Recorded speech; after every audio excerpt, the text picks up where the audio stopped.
on Our Psychic Radio here on Moonstruck TV with Amanda Hall, psychic all the way from the Gold Coast. I hope you've had an absolutely fantastic week wherever you are in this amazing planet of ours. Here in Australia, we're all shivering through winter. It's sort of, we've had some of our coldest days so far this year, so enough about the weather anyway. I don't like the cold. I hope wherever you are that you are really sort of embracing life and living life to the fullest, because we had a period of time there during the pandemic where everything was so uncertain. We weren't able to go about our day-to-day lives in the way that we were used to. And I think we're slowly getting back to what is now our new normal. I know here in Australia, COVID's raging again, and people are sort of saying, oh, well, so what? Like it's just, I think everybody's become fatigued from it. And I don't know that that's necessarily a good thing, but I do think that we do need to sort of start to take the reins to our own lives again and start to try and get back out there and do the things that are important to us. And I think one of the major things that came out of it was how important our family and our friends are, and the things that we took for granted, that most people now are making an extra effort to make sure that they do connect, they do check in with people and sort of really keep those valuable relationships alive. So this week we've got a rather ambiguous card from the Simply Tarot deck. Quite often we don't feature a sort of a page or a knight or a king or a queen on this show, and it's not by choice. It's just I shuffle the cards, I ask the cards, what's the card for the week for the world, but to relate to everybody, and I go with the first card that I draw. So it's not something I sit there and say, oh, this week we're going to have this card or that card. It is random. So this week we've got the Page of Swords. Now, the reason why I'm saying it's an ambiguous card, yes, it can mean a young woman up to the age of 25. If you're a parent, your children are always your children and will always come out as pages and knights, even if they're 55. So that's something we need to clarify. More importantly, it's usually the secondary meaning of this card that's appropriate or applicable to most of us. So it can be the card of spying or deception. Now, most of us hopefully don't go spying on somebody else, but there's a time then sometimes when we do go looking for information that maybe could come under that heading, checking on somebody's cell phone and their emails and things like that we technically shouldn't do, but we do for what we say is their own benefit, or we're needing to keep an eye on our teenagers or whatever the case may be. It's also the card of deception. Now, this can be you deceiving yourself. It can somebody else deceiving you. So be aware of who and what is around you this week. Be aware of people and their motives and their reasons behind things. It may be why they're connecting with you, or why are they asking those sort of questions. Make sure that you fully understand what their motives are, because they might be trying to gain some valuable information that they can deceive you with or use against you. So just be on your guard a little bit. It, more importantly, quite often is the card of reflecting back over one's shoulder. Now, from time to time, we need to reflect back over our shoulder and look at where we've come from.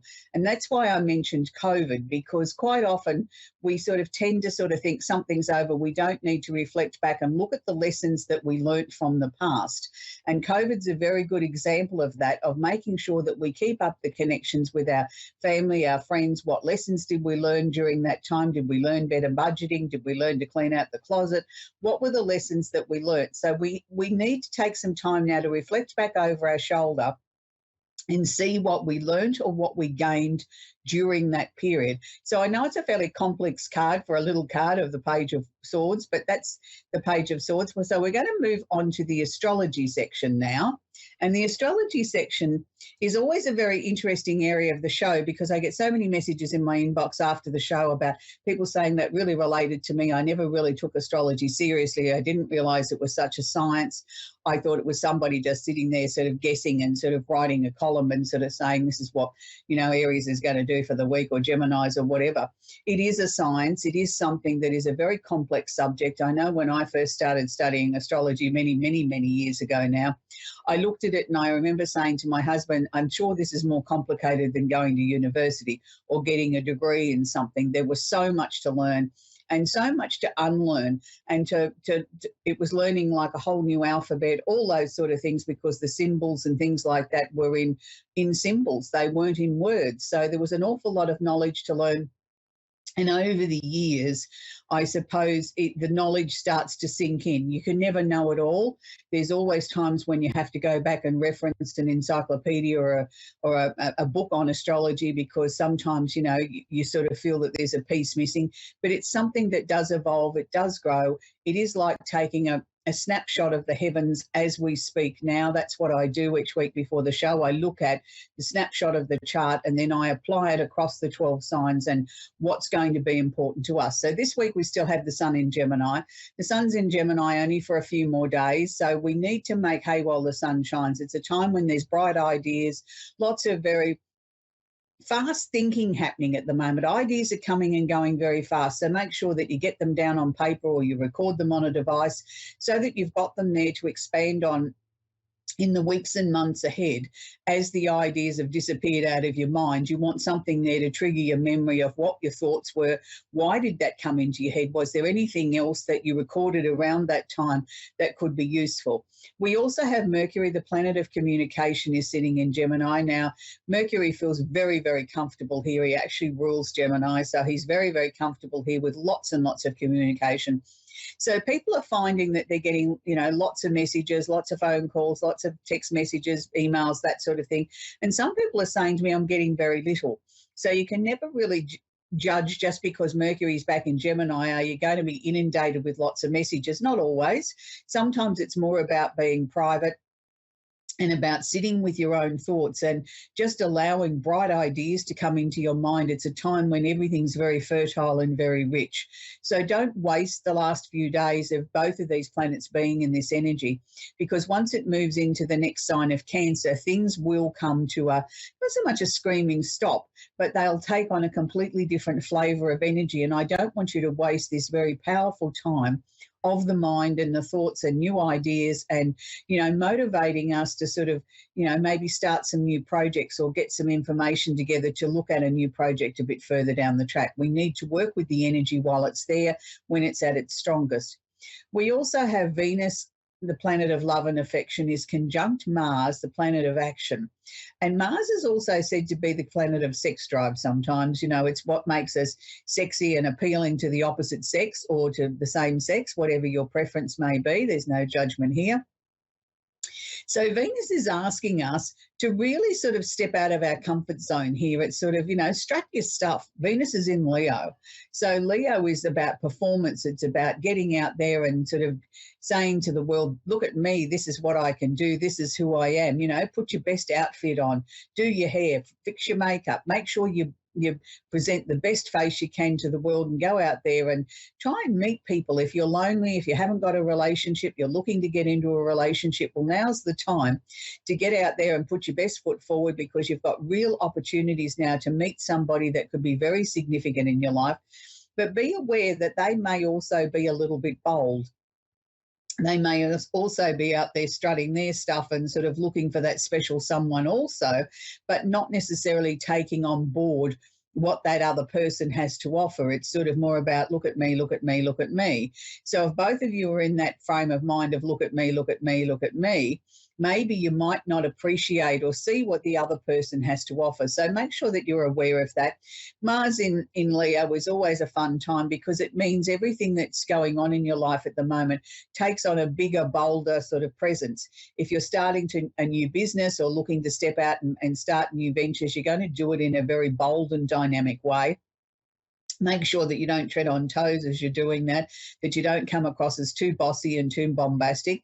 Sometimes people don't like people that are overly enthusiastic. Yes, they want you to have enthusiasm and they want you to have drive, but they don't want you to be sort of like a bull in a china shop and just going that fast that you're bulldozing everything in your path. So there needs to be a balance here, but I'm sure you can bring that into balance. And it's a really perfect time for getting out and about and enjoying what the great outdoors has to offer. I know in the Northern Hemisphere you're in summertime now and you're out barbecuing and having fun and, having family get-togethers in the outdoors.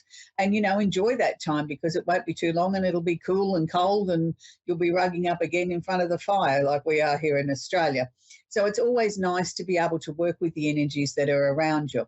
So we have Saturn, the planet of discipline, is sitting in Aquarius. Now, Saturn in Aquarius is uncomfortable bedfellows, if you want to put it that way, because Saturn likes everything in a nice structured order, likes to be the boss, likes to tell everybody what to do, likes to sort of have an edge on life that's a little bit on the more somber side. And the Aquarian energy is asking you to think outside the square, be daring, be different, do something different, be a know-it-all. Get out there on your soapbox and spruik your truth. If you know you're right, you're right. And if you thought you were wrong, you were still right. So it's a very sort of ambiguous energy to put those two together. But Saturn's been in Aquarius now for some time, so I suppose they've had to learn to get along in the sandbox together. But interestingly enough, Saturn is making what's known as a very nice aspect, which is known as a sextile to Jupiter. So that means that they're roughly between 55 and 65 degrees apart at the moment in the zodiac. So Jupiter's sitting in Taurus. So Jupiter's asking us to expand our horizons. Now, this can be on a financial front. This can be on the things that are important to you, the things that you value, your value systems. It's asking us to have a very good, serious, long, hard look at the things that are important to us in our lives, the things that you value the most, whether that be family, friends, whether it's your finances, your job, whether you're looking at bringing in a new set of rules that you want to live by, or rules that you want to teach your children or your grandchildren. It's a time there where we can sort of really bring things into a balance where we've got some new creative thinking from Saturn in Aquarius, but we've also got the tried and true of the Taurian energy, and Jupiter saying we can have a really nice expansion of balance of both. So it's really good to see things are sort of happening very well in that department. So there may also be expanding of the bank balance. Be a little bit careful with Jupiter and Taurus here, because Jupiter is the expanding waistlines too, and Taurians do anything sitting in Taurus means that we have a sweet tooth, or we want sort of more comfort or richer foods. So just be careful. It's okay to have one piece of cake, don't have half the cake. And the same can be said, if you're having candy or sweets, just, a little bit. Portion control is the key here. You don't need to deprive yourself. You can have a little bit of everything, but just don't overdo it. We still have Pluto in Capricorn. He will be there until January 2024. So we're going to see a lot of things changing on the world stages at the moment. We're going to see a lot of things that are going to be sort of hurried or needing to be sorted out rather quickly. We're going to see a lot of things that have been hidden from us, things that have people, particularly in high places, that have done the wrong thing, whether it be in politics or whether it's in other areas of life. They're going to be exposed now as Pluto sort of brings about the transformation of big business, of governments, of things being hidden from us before he moves into Aquarius for his very long trek there. So just be aware there's going to be a lot of things happening thick and fast, and things coming out of the woodwork, and people that thought they got away with things of all of a sudden aren't going to get away with them, and they're going to be exposed and dealt with. Finally, we've got Neptune still sitting in Pisces, last few degrees there. So I'm looking at Neptune in Pisces now as being incredibly creative. Even though I know the writers are on strike, I'm sure they're having a really tough time with their mind flowing in 1,000 different directions, but maybe they're putting their creative energies to better uses, or maybe writing some songs or some poetry instead. We're going to find that out of this period of time, there's going to be some very creative new songs and plays and things like that that are being written that we'll all be able to share in time. So we're going to talk with Melissa now in Plymouth in Massachusetts. Are you there, Melissa? Hello, yes, I'm here. Do you have a question I can answer for you, Melissa? Let's see, do I have a question? Whatever Spirit wants to tell me, I would like to hear. I don't have any particular question. Okay, all right. First thing that they're sharing with me is that there's a massive amount of change coming up around you. Have you been working towards bringing about some changes in your life, bringing things to a close, ready to open up new doors? Because they're showing me as if you've really sort of worked hard on getting yourself to this point where I'm ready to sort of take this giant leap forward. Is that how you're feeling in your life, Melissa? Yes, both physically as well as spiritually. Good, because they were showing me that, it hadn't been an easy journey to get to this point, but you're now sort of like you're poised, ready to sort of springboard into some pretty amazing things. I know you said physically, and that's good, and I'm not going to dispute that, yes, you've worked hard on, to get yourself physically where you want to be in this life, but on a spiritual level, I still feel that you're questioning a little bit. You still seem to be sort of looking at things and saying, yes, I sort of believe, but I still have reservations. I still have questions. I'm going to say to you that's very, very healthy. I believe that we should always question things. We shouldn't just take something as being gospel because, you know, somebody famous or somebody important said that's the only way it is. It's always got to come back to how it feels to you. And if it doesn't feel right to you, or you only want half of it or 3/4 of it, then that's okay, because that's all you need. And it's something that it doesn't matter who it is or what it is. If it doesn't sit right with you, if it doesn't feel comfortable in your tummy, then it's not for you. And that's the best words of advice I can give you, Melissa, as far as on spiritual things. Not everything suits every single person. We all have to come down to our own belief systems, our own truths, the things that we feel comfortable with.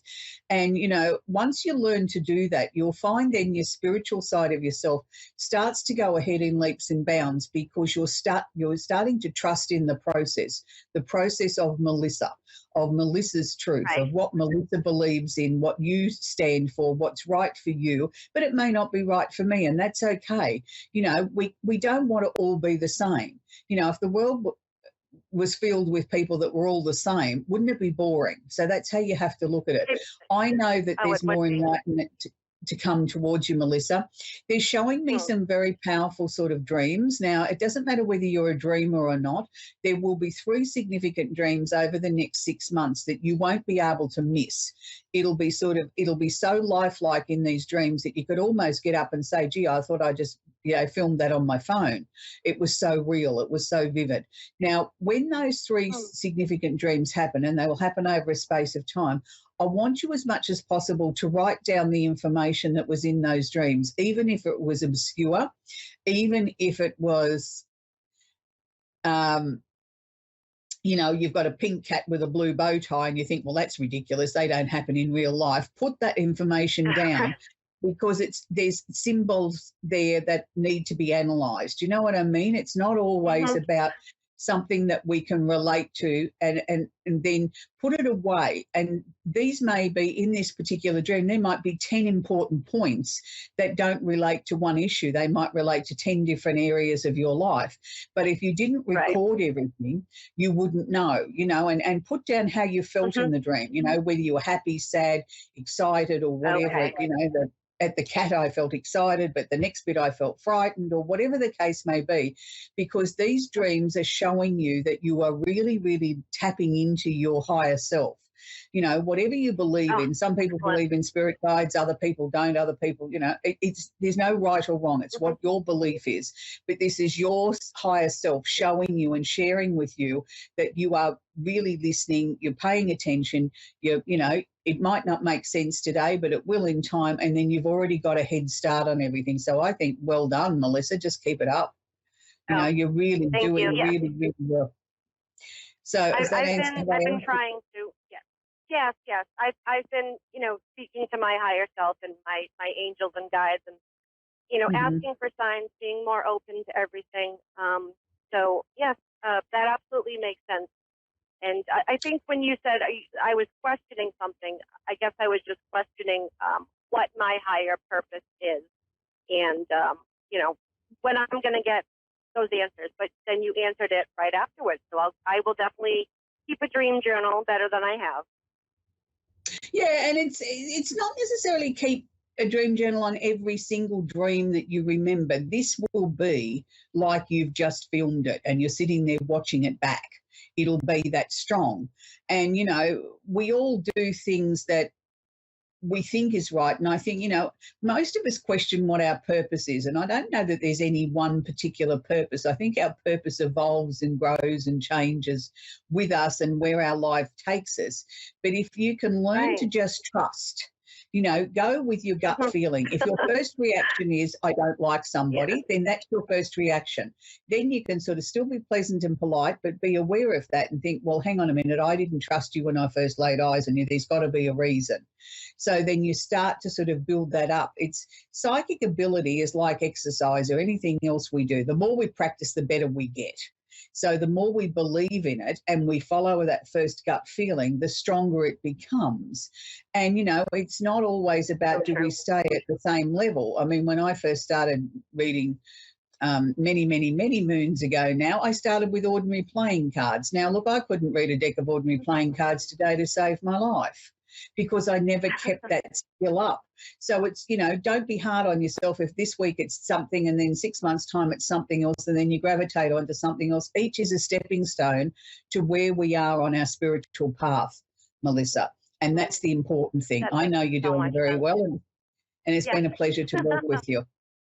Okay, we're going to talk with Gwendolyn now in Amherst in Massachusetts. So it must be Massachusetts Day today. Wonderful. Hello to everyone in Massachusetts. Are you there, Gwendolyn? Yes, I am. Do you have a question I can answer for you, sweetie? Yes, I do.